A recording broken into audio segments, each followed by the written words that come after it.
throughout your career as a professor, you've met students and you've probably dealt with every kind of question, stupid through.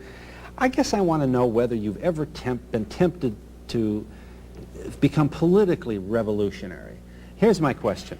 When you see around the globe the maldistribution of wealth, the desperate plight of millions of people in underdeveloped countries, when you see so few haves and so many have-nots, when you see the greed and the concentration of power within, did you ever have a moment of doubt about capitalism and whether greed's a good idea to run on? Well, first of all, tell me, is there some society you know that doesn't run on greed?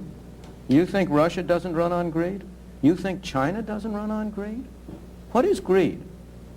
Of course, none of us are greedy. It's only the other fellow who's greedy. The world runs on individuals pursuing their separate interests. The great achievements of civilization have not come from government bureaus. Einstein didn't construct his theory under order from a bureaucrat. Henry Ford didn't revolutionize the automobile industry that way. In the only cases in which the masses have escaped from the kind of grinding poverty you're talking about, the only cases in recorded history are where they have had capitalism and largely free trade. If you want to know where the masses are worst off, it's exactly in the kinds of societies that depart from that.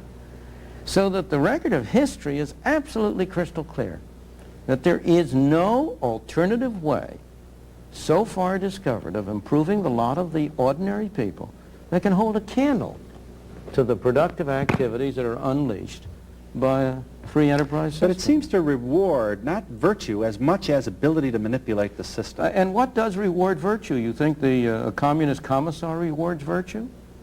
You think a Hitler rewards virtue? You think, excuse me, if you'll pardon me, do you think American presidents reward virtue? Do they choose their appointees on the basis of the virtue of the people appointed or on the basis of their political clout? Is it really true that political self-interest is nobler somehow than economic self-interest? You know, I think you're taking a lot of things for granted. And just tell me where in the world you find these angels who are going to organize society for us. Well, I don't even trust you to do that. Let alone myself. One of the nice things about having your own show is